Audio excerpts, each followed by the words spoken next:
Magandang gabi po sa inyo. Buksan niyo po yung Bible niyo sa Exodus.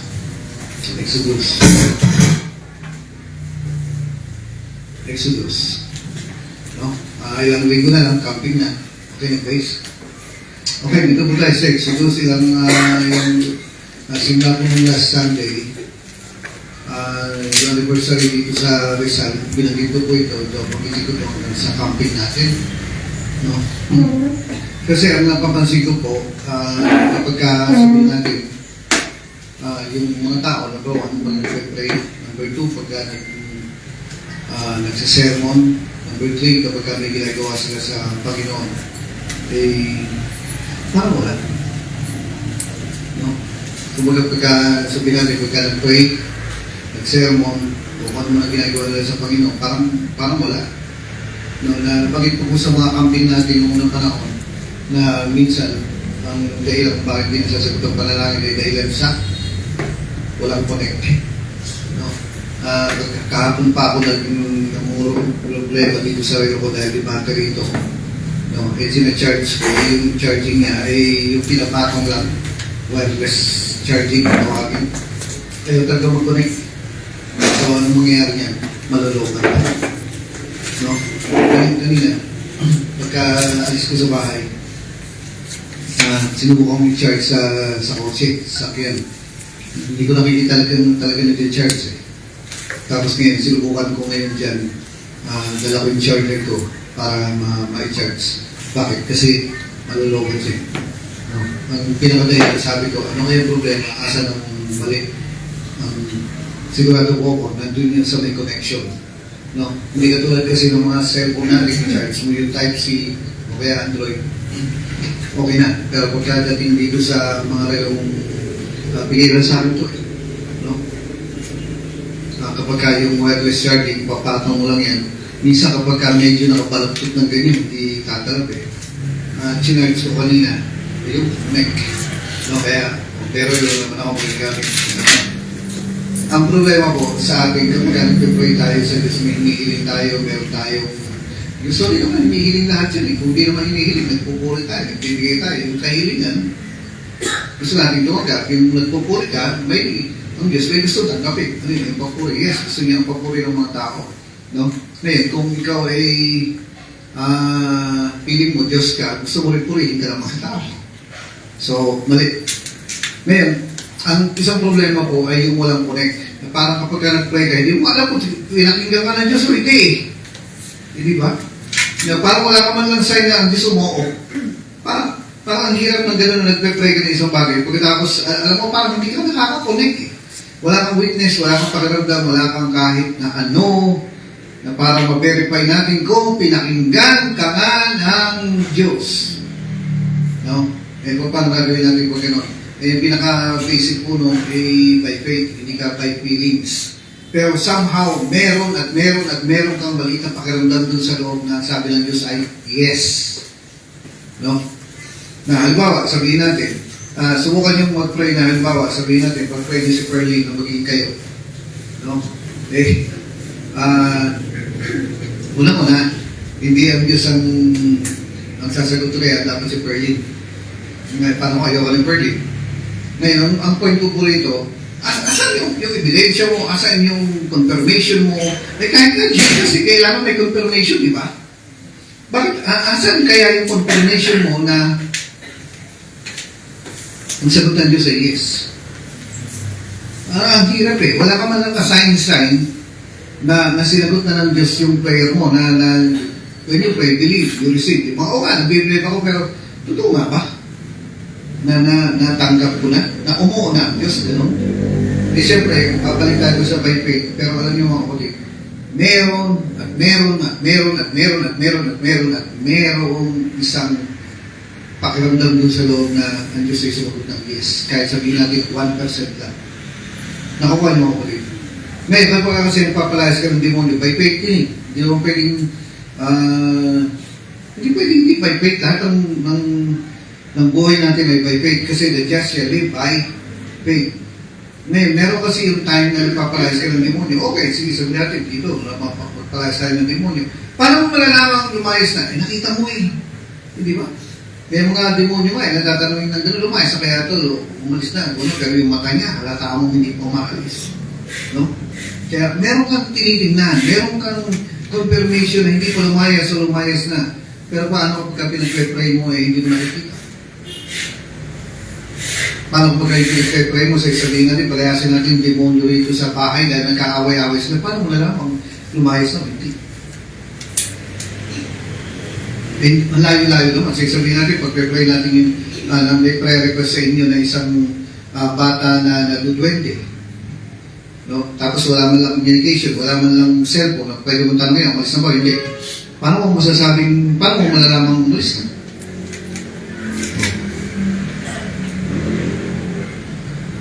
Wala kang sign eh. Ang hirap kaya ng gano'n. Maniwala kayo. Ang hirap ng gano'n. Paano mo malalaman? Alam niyo mga kapatid, nalala ko po yung isang time na nagpa-prayer request sila. Ngayon sabi ko, pag-pray ko ganyan, hindi, sige, pray kami. No? Meron daw kasi ngayon kidney failure. So, pray. Sabi ko, prayer marathon na tayo. Sige, pray. Ngayon, pagdating po ng hapon, halos sa araw ko nagpe-pray, may goodness. Hindi sinasabi ng magulang ko, ano na nangyayari? Nag-pray kami ganyan, wala akong nararamdaman. Parang, bakit gano'n? Hindi pala patay na. So, paano nalaman? Kasi sinabi sa'yo, patay na. Hindi stop na lang mag-pray.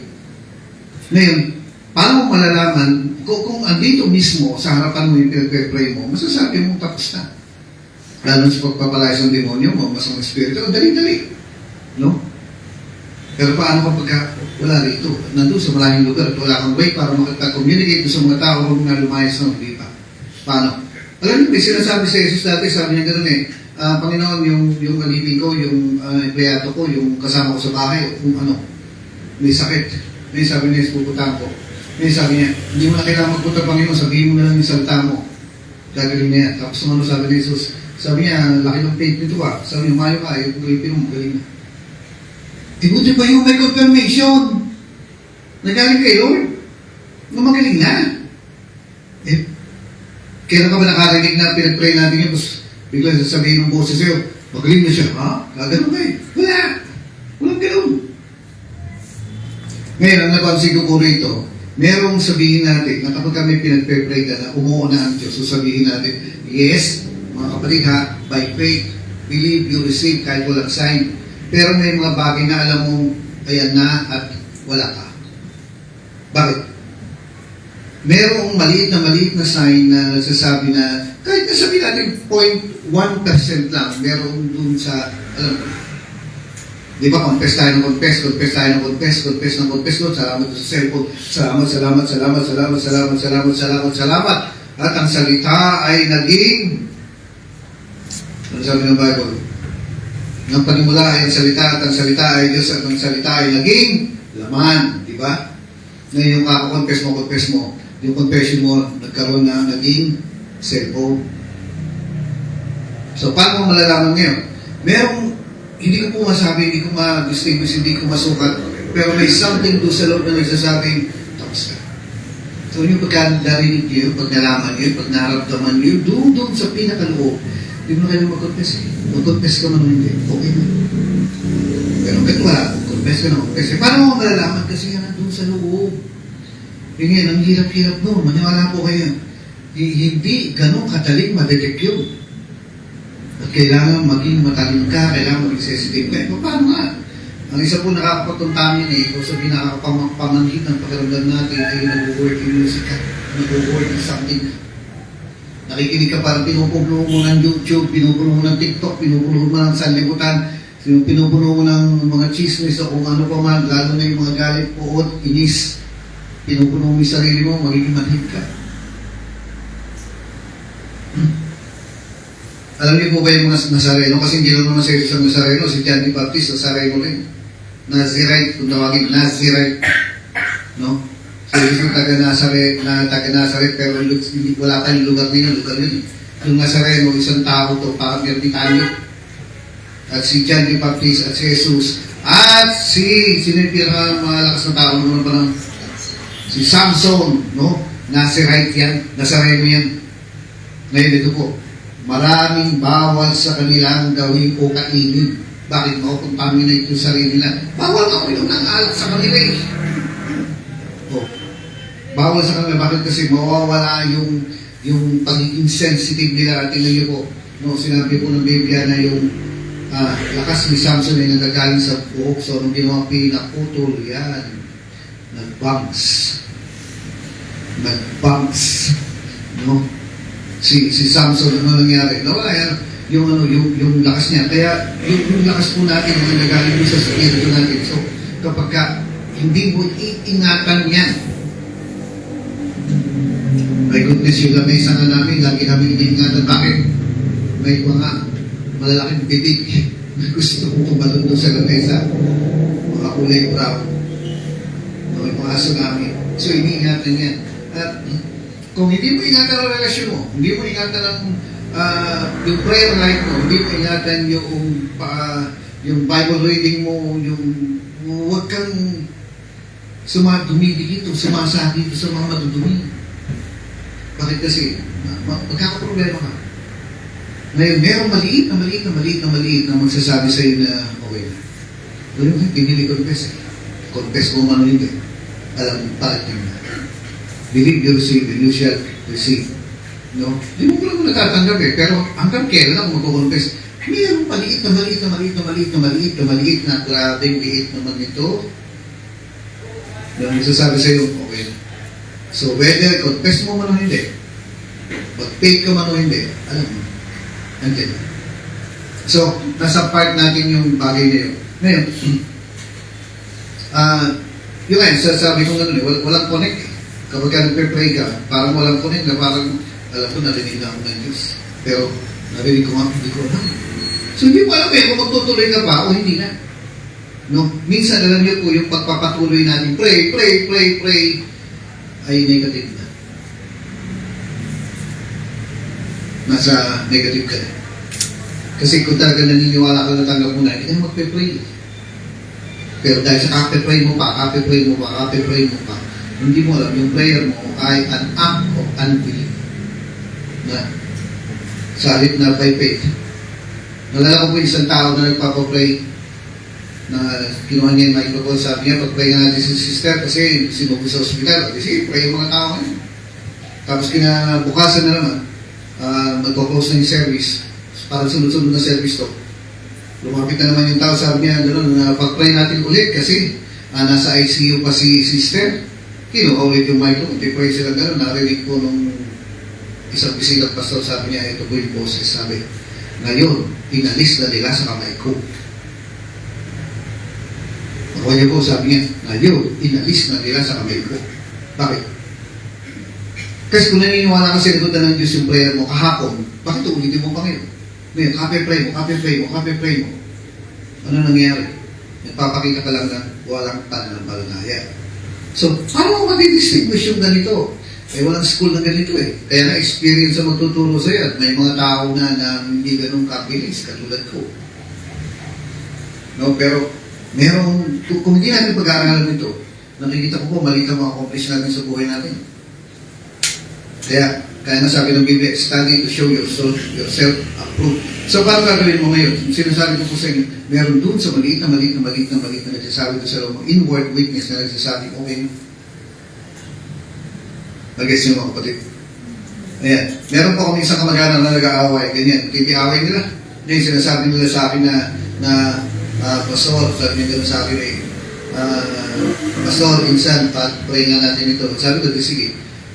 Alam niyo, pag-pray mo, may bigat kang mararamdaman, tapos meron dun sa loob mo, doon nga sa pinaka-loob mo, pagkitulot ako rito, Kami nagsasabing,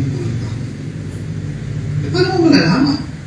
May mga tao, sabi niya, may nararamdaman kami aksidente, so pray tayo. Yun, nag-pray. Nung ano sabi niya, okay, anong nangyari? Natuloy yung aksidente. Bakit? Kinampos, kinulang, wala pa. Bakit ka tumigil? Hindi pa naman okay. Dito natin nami-misplace yung faith mo na dapat nagtiwala ka na o dapat tinuloy mo pa. Hindi nga ma-distinguish, hindi alam. Kaya ito yung dilema ng mga Kristyano na parang nung Sunday po, meron po akong may pinili po kami bigas na doon po sa simbahan ng Teresa. Sabi ni Pastor Rabi ko, disipit ko. Alam niyo kapatid, pagdating ko, ilang kilo ba yung isang sako? 25, 20. Ang binuhat ko, ang pagkatingin ko, 1,000 kilo Di ba lang kupalo yung sako yung bigat. Ay, grabe naman bigat nito. Ilang kilo ba ito? Sabi ko, bigyan. Ngayon sabi na parating na sila JP, mga worker. Sabi ni Abi sa akin, hintayin mo na pastor. Tarating naman na sila kasi yung sasakyan nandun sa kabilang kanto. No? Kasi pahirapan yung parking. Ngayon sabi ko, sige. Meron po isang worker doon sa... Kaya kasama ko sila meron nun sino ba kasama si Giselle? Alam niyo mga kapatid, mayroon po isang worker doon na naiiwan. Nauna na. Ang nangyari, nung tinitingnan ko siya, binibiro-biro ko pa nga Parang lungkot niya. Parang lungkot. Ano sa Tagalog yun? Lungkot. Misyon. Kaya naman sabi ko, misyon. May aura siya nung mag-iwin. Hindi ko alam kung iniiwasan lang niya ako kasi lagi ko binibiro yun minsan kasi na in-love yun, nahuli ko Kaya binibiro ko siya palagi. Hindi ko alam kung iniiwasan lang ako na napukin ko No? Tulad ito, napukin ko ito, buti na iniiwasan. No? Ngayon, parang maano siya, parang malungkot, basta malungkot. Pero yung mga kapatid, nung gawin yun, basta may aura na parang malungkot na hindi ko rin ma-detect na parang no? Hindi mo masabi nga kung meron o wala So ano tawag mo doon? Parang nung Lunes na po, sabi niya, gusto ko mag-pray. Ngayon tinawag dito sa amin niya, pray nga tayo. Ang ginawa po niya, nakakaramdam siya, gusto niya mag-pray. Kasi gusto niya mag-pray. Dahil ginawa niya, tinawag niya sa kasama niya worker, nag-pray siya. Ang problema po, hindi mahaba. Kasi pag may nararamdaman ka na, hindi naman nakukuha ng by faith siya na, okay na, pinag-pray ko na, Lord, ingatan mo ha, bahala ka na, in Jesus' name, Amen. Hindi ganun. Basta may nararamdaman ka, hindi ka titigil hanggat hindi ka nagkakaroon ng sign na, okay na. Maliit na porsyento yun Yung tinatawag na note of victory. Sabihin na natin, note of victory. O sign ng victory. No? Hindi ito yung pasigner. Ito yung sign, yung note of victory. Ang tawag doon, note of victory. Na meron sasabi na rin na, hanggat wala yun, kailangan mong ituloy. No? Ano ba yung mga notes of victory? Minsan, aawit ka, minsan wala nang bigatin, minsan, tataka ka, bakit gusto mo magpuri na lang sa Diyos, yung maluwag na sa puso mo, ganito, ganyan. Napapansin ko po, mahina po, parang konti ang karanasan ng mga Kristyano dito, kaya hindi na ma-distinguish kung note of victory o hindi. Alam niyo sa mga kagat-kagat sa akin, alam ko kung lamok yung kumagat. May mga tao po, bakit? Madalas kang kagatin ng lamok Marami kang karanasan din Pero alam mo kapag kaipis siya, bakit? Malaki. Saka matagal. Alam niyo po ba yung assassin bug? Yung meron siyang ganun na assassin bug ang tawag doon.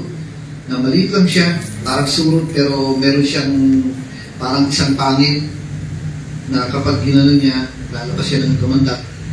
Alam niyo mga kapatid, alam ko pakaramdam nun. Bakit kasi? Yung buong assassin bug, pag nakipaglaban sa kabayan, gaganunin lang niya, alam niyo yung gagamba, tatainit na Bakit? Meron siyang kamandang na ilalabas at ito, yung loob mo, gagawin niyang sopas. Pagka-sopas na, sipsipin na lang niya.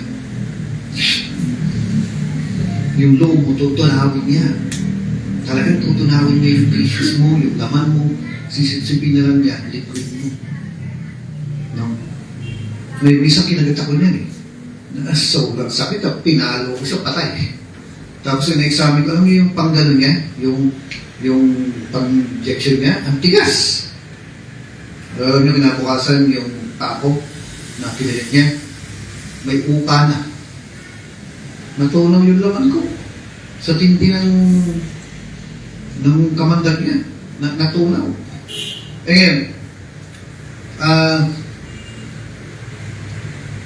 sa lamok, sanay na tayo eh. Maraming tayong karanasan, kaya alam mo, lamok lang niya, di ba? Pero yung note of victory, parang kaunti po ang mga Kristyano may karanasan sa ganito, kaya di na ma-distinguish kung note of victory o hindi. Bakit kasi? Siguro hindi madalas manalo. Siguro hindi madalas lumaban. No? Kaya nangyari, walang kay-idea kung ito na ba yung note of victory o hindi. So, nung Sunday po yan, malungkot ang tingin ko sa kanya, hindi ko maintindihan. Baka ako lang naman, kasi hindi ko malakas sa aking pakiramdam ko. Doon niya kahapon, nag-message sila. Yung tatay niya ay nagbaril sa bahay nila. Sabi niya, gusto niya mag-pray. Suicide. Sabi niya,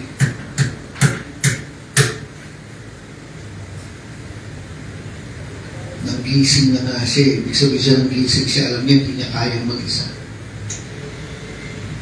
Nagising na siya kasi may nararamdaman siya. Na gusto kong mag-pray. Ang isang bata, alam niya, paggutom siya. Ako, paggutom ako, noon, pinupuntahan ko? Correct. Magkakaroon ko mamamatay. Pagkakaroon ko ako, ang hinahanap ko, pupunta ako doon sa source ng tubig. Noong kapag nadapa ako, o ano pa man, pupunta ako nanay ko dahil doon ako makakatanggap ng comfort. Pero paggabi, sa gabi, naramdaman na niya na gusto niya mag-pray. Ano nangyari? Natagpuan na lang yung father niya. Patay na. May baril. Sabi na yun. Sabi niya, may makatext. Kasi ko yun, sabi niya, hindi ko po mapatawad ang sarili ko kasi naramdaman ko na. Hindi niya alam.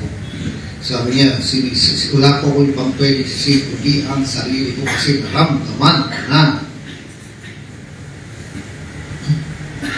So, paano to?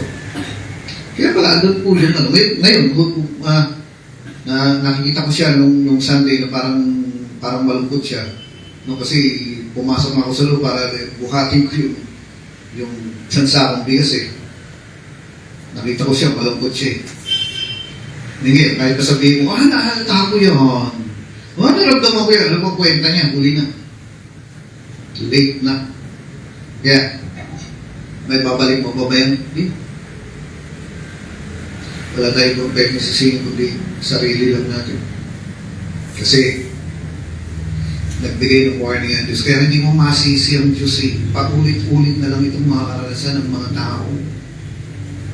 Paulit-ulit na lang ito na ang Diyos, God never hindi pumapalya ang Diyos. Lagi siyang pamalasakit, lagi siyang nagpapaalala, lagi siyang kumakalapit na manalangin ka. Kasi gusto ko i-save pa ang tatay mo, manalangin ka kasi gusto ko pang papain ang buhay ng tatay mo. Pero kasi mayroong man part at God part. Yung part ng man at yung part ng Diyos. Sinasabi ng Panginoon, gusto ko pa. May isang problema rito, save na yung tatay. Hindi ko po alam.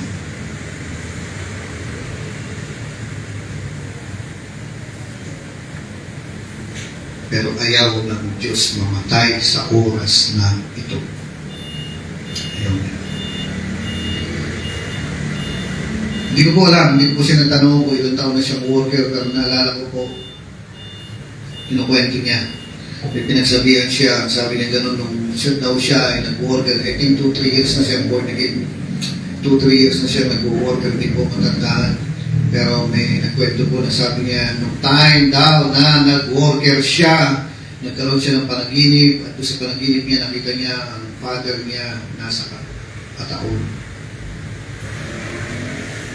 So, doon pa lang sa pagpasok niya ng worker, nandun pa lang siguro 2-3 years, hindi ko po alam, pero 2-3 years ago, sinasabi na ng Diyos, panalangin mo, yung tatay mo, panalangin mo yung mahal mo sa buhay. Sinasabi na ng Diyos, ito magiging ending. Ito magiging hantungan bilang reward sa pag-worker mo. Sinasabi ko na sa'yo, binibigyan ka ng time. Ayoko mamatay ang tatay mo. Ayoko mamatay sa oras na to. Ayoko mangyari sa ganito. Gusto kong humaba pa ang buhay niya. Noong pa pala, sinabihan na siya ng Diyos na binigyan na siya ng panaginip. Ba't ka nakasa sa panaginip? Sa totoo lang, sinabi ng Diyos, in the last days, your men shall dream dreams. Your old men shall dream dreams. Ginagamit pa rin ng Diyos ang panaginip, kaya hindi ka pwedeng paisi-isi. Kapag binigyan ka ng panaginip, huwag mo hintay ka na magkakita pa sa iyo ang hell. Sapat na yung lagi mong naaalala. Sapat na yung panaginip minsan. Bakit? Kasi ayoko, sabi ng Diyos, ayoko. Kaya binabalik niya sa iyo yung responsibilidad na makipagtulungan ka sa akin. Binigyan na kita ng sign. Binigyan na kita ng mensahe. Binigyan na kita ng tip. Kaya nga ito mga kapatid, nire-require ng Diyos na sensitibo tayo. Kasi sa sistemang ito, hindi po pwede yung manhid. Hindi po pwede sa Christian life natin yung walang pakiramdam. Nire-require tayo ng Diyos na maging sensitibo sa lahat ng bagay.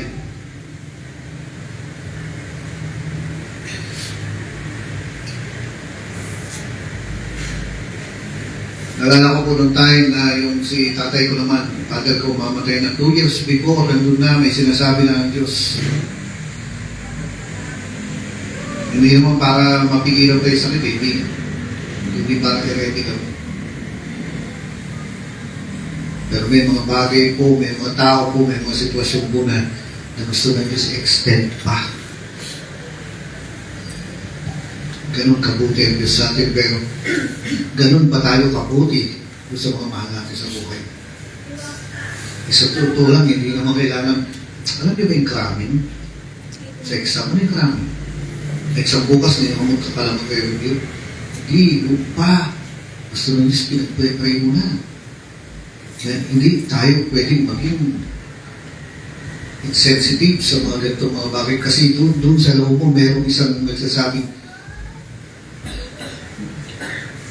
at kung hindi natin bibigyan ng pansin yung mga yun, pambihira kapatid ko magtatanan eh. Kapatid ko magtatanan. Ano nangyari? Kapatid ko, magtatanan. Nandun kami sa prayer meeting ng lahat ng mga simbahan dahil nandun po kami sa organization ng doon sa dating church namin, yung dating organization namin. At kami naman, nandun pa rin kami. Hindi mo kami umalis. Lahat ng mga last Friday ng bawat buwan o first Friday, matandaan. Basta lahat kami magpupunta ron. Ako yung bahista, yung isa naman yung drummer, yung isa naman yung gitarista, yung isa naman organista, yung isa naman backup singer, yung isa naman song leader. Iba-ibang simbahan kami, pinagsama-sama at kami tumutugtog sa overnight. Kaya required kami pumunta at may time na naiinis ako doon sa prayer meeting na yun. Sa totoo lang naiinis ako. Bakit? Kasi mag-grupo kami ganyan, nahuhalo kami mag-grupo, bigla sasabihin nung nagdilid, o pag-pray natin ang bansa natin.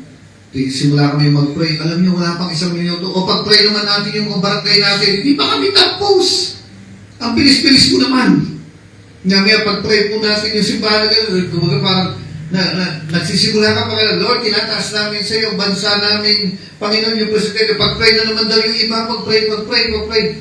Nainis ako, sabi ko, nilapitan ko yung leader. Sabi ko, brother, hindi mo sa pastor eh. Sabi ko, brother, pwede pong habaan niyo naman yung time na binibigay niyo sa amin kasi hindi namin matapos-tapos yung prayer. palit, pinagalitan ako. Sabi niya, kahit banggitin lang naman hindi naman kailangan encyclopedia prayer nyo eh. Parang, paano? May mga parlor games. Prayer meeting, may parlor games. So kaya yun. No? Ano to, party? Prayer meeting ito, para daw overnight prayer meeting, uuwi kami ng daling araw. Eh, kung tanggalin kaya nila yung mga parlor games din at mag-pray tayo talaga, siguro mahaba. Kung yung last part lang yung prayer, kung kaya nila na todo yung mga tao, dun magpe-prayer. Kaya sabi ko, pagka, hindi ko gagayahin yun. Hindi ko talaga ginagaya na yun. Wala pang 2 minutes, change topic na rin ng prayer, parang keko eh. Hindi nga mabuo eh. No? Hindi kami nakakaabot na, Lord, tinakabili namin sa bansa namin sa pangalan ni Jesus, amen. Walang umaabot ng ganun.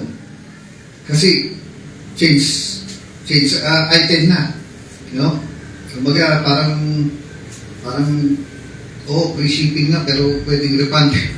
Ang bilis-bilis. Ngayon, kaya sabi ko, ito, magpe-pray naman tayo. Naiinis ako. Magpe-pray naman. Every Friday yan na mag-meet kami once a month. Magpe-pray, di naman natatapos, ganyan. Pero one time, nung magpe-pray na po kami, ito na naman. Bilisan natin ang prayer. Ganyan na kami. Pero yung mga kapatid, biglang nung pag-upo ko, kasi nakabilog na kami, inayos namin yung bako, pag-upo ko, bigla akong naramdaman na gusto ko mag-asawa. Wala. Naramdaman niyo na ba yung ganun? Ikaw? Di ba? Kailan mo nararamdaman? Dapat nararamdaman mo na. No? Pag-upo ko po, parang biglang napaganyan ako. At gusto ko na mag-asawa. Sabi ko, sino ba papag-asawa ko? Wala na nakatipan. Bakit ko gusto mag-asawa? Ba't yung nararamdaman ko, Jesus, na lumayos ka, tulad yung po naman. Pero bakit gusto ko hanggang sa matapos po yung magulong prayer na yun, gusto kong mag-asawa. No, sabihin mo sa katabi, may nararamdaman ka pag gusto mong mag-asawa?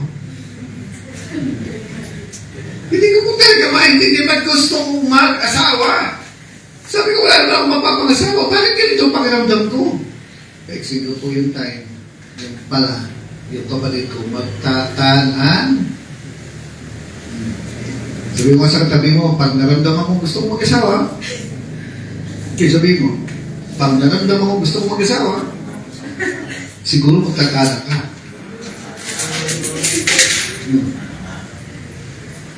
Yung pala yung kapatid ko. Ano ibig sabihin? Ayaw ng Diyos yung ganyan. Pinipigilan ng Diyos yung ganyan. Bakit magbibigay ng gulo? Ayaw niyang may gulo yung pamilya mo. No? Ano kaya nangyari kung talagang tinapos ko talagang inayos ko, sinundan ko yung prayer na yun? Siguro hindi ganun katulo. Mag-aasawa ka pa rin. No? Ang anak nga nila si Gogoy kung kilala niyo. Ano nangyari? E di malungkot, magulo. No? So nakukuha niyo mga kapatid. Ayaw na Diyos yun. Ayaw niya yung gulo sa pamilya, ayaw niya yung problema sa pamilya, ayaw niya na bakit ang Diyos natin ay gusto niya, Diyos ng maayos ka, di ba? Diyos ng ayusan, Diyos na gusto maayos ka. Pero dahilan sa kakulangan sa prayer, so hindi lang naman sila. Hindi lang naman itong kinukwento kong tao sa inyo, hindi pati ako.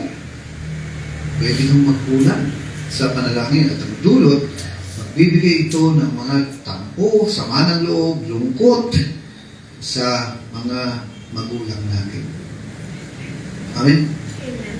Kaya, nasaan ang hindi explain sa iyo ng Diyos. Sasabihin lang niya yung gagawin mo eh. Nakuha yung mga kapatid. Hindi siya mag-explain ng buong buo. Magbibigay mo siya ng instruction. Kaya kapag dumating ang pagsubok, sabihin natin, Lord, bakit? Hindi mo kasi narinig. Kaya ngayon mahirap nag-explain kasi noon pa, sinasabi na pala ng Diyos sa iyo na mag-pray ka kasi kundi may mga aksidente. Tapos sasabihin, Lord, bakit ka hindi pumayag? Ikaw ang pumayag. Kasi kung nakinig ka lang, hindi mangyayari ito. Kahit nakakalungkot man, may mga kasama po tayo at maging tayo, baka magkakaroon pa ng mga ganitong karanasan, hindi maganda. No? Siyempre, kung meron man ako ikwento sa inyo, 1, yung maganda lang, yung maganda. 2, yung may lesson lang, pero yung pang failures ko, hindi ko nakukwento. Hindi maganda pakinggan. Pero, learn our lessons well. Na Isipin, love life ng kapatid mo, pati sa'yo, gusto ng Diyos, hadlangan mo. Yung mga mali-mali nilang desisyon, gusto ng Diyos. Mapapakialaman niya.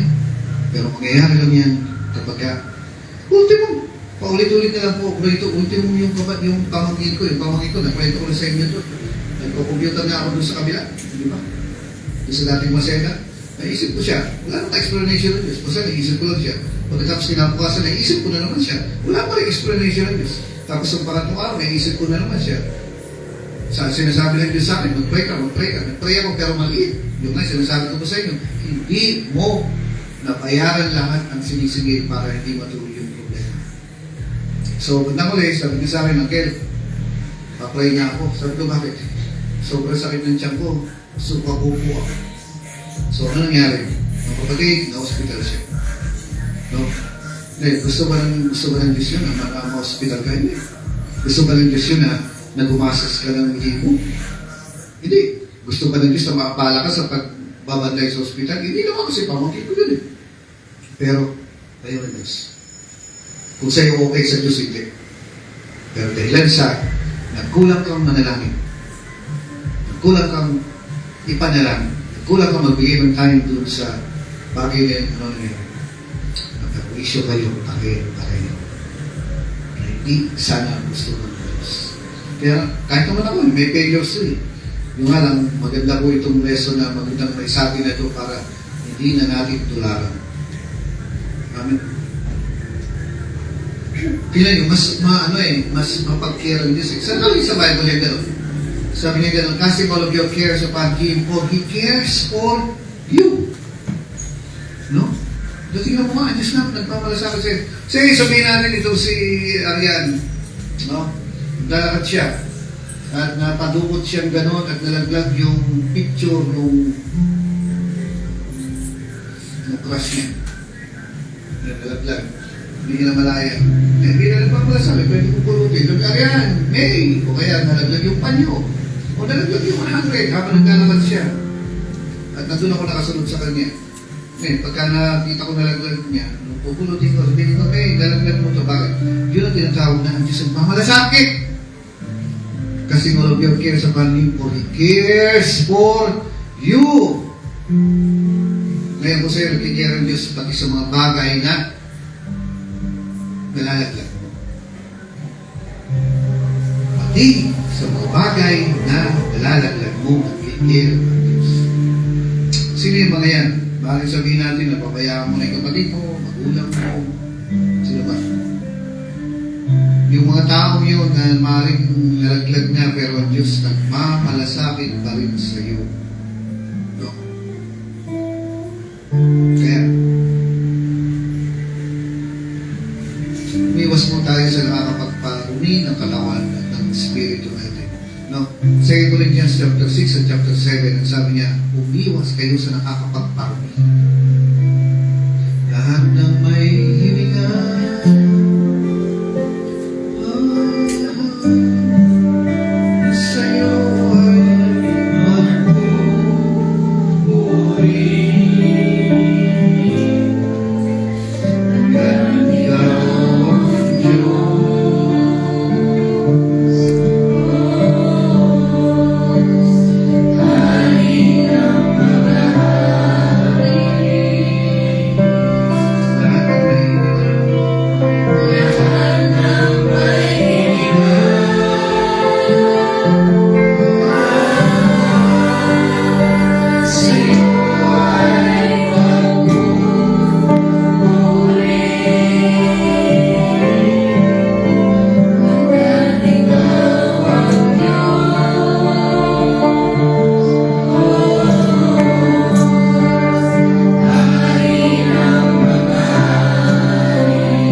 pinangako sa atin ang mga bagay na ito, linisin natin ang ating sarili sa lahat na nakakapagparumi sa ating katawan at espiritu. Sikapin natin mamuhay ng may takot sa Diyos hanggang sa lubusan nating maitalaga sa Kanya ang ating mga sarili.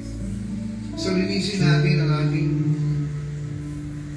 katawan at espiritu. Lumayo tayo sa ano man nakakapagparumi ng katawan at ng espiritu. Bakit? Para maging sensitive tayo. No? Hindi ko na nabasa na change topic tuloy ako. No, pero palagay ko mas maganda itong gusto sabihin ng Diyos eh. No? Sabi niya, sikapin natin mamuhay ng malinis. Linisin natin ang ating sarili sa lahat na nakakapagparumi sa ating katawan at espiritu. No, lalo na dito sa mga espiritual, kung pinapakain ako ano-ano na hindi maganda, hindi tama, yung espiritu mo kasi sa halip na maging sensitive, magiging manhid ka sa mga sinasabi ng Diyos. No, talaga naniniwala po ako, hindi ko pala ba exaggerated ako, hindi, pero hindi naman ako nangulan nito, hindi lang ako nagtansya nito, pero sinasabi ko ng ibang mga tao magagaling. Pinakikinggan ko sila, nagsabi nga siguro kalahati ng plano ng Diyos sa atin, hindi natutuloy. Siguro baka more than kalahati ng gusto ng Diyos sa atin, hindi natutupad. Bakit? Kasi nga, manhid sa instruction. No? Tulad dito, ay ayaw ng Diyos na may sakit ka, at ayaw ng Diyos na mahirap ka.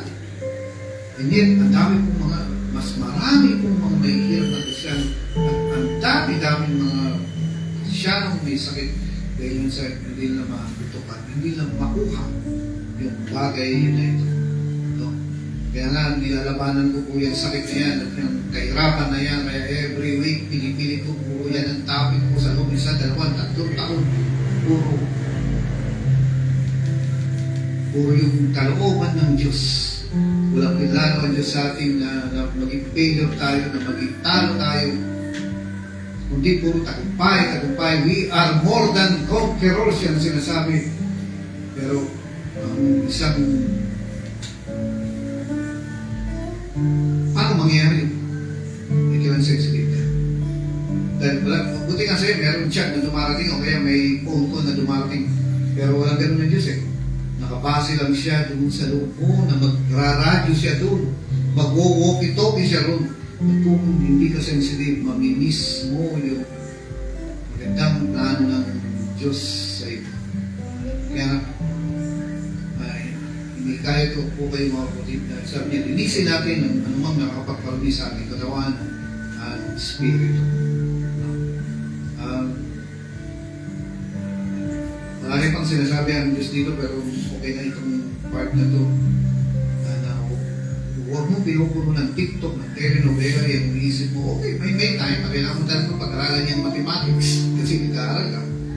Pero yung by choice, nag-enjoy ka dito sa telenovela na puro, hindi naman mga board again ang kwento yan. Hindi naman mga Kristiyan yung mga kwento na yan. So bakit mo ipipid yung mind mo sa bagay na yun? No? Sabi niya, mananatili kang payapa kung ang isip mo ay nakatuon sa Kanya. So, Word of God, promises, mga pangako ng Diyos doon tayo para kung ano dumating, may naka-impact ka, meron kang stock na, ay, meron ako niyan, don't worry. Meron akong gamot kaya, no? May stock ka ng biogesic, may stock ka ng kung ano man, mga gamot na meron ka.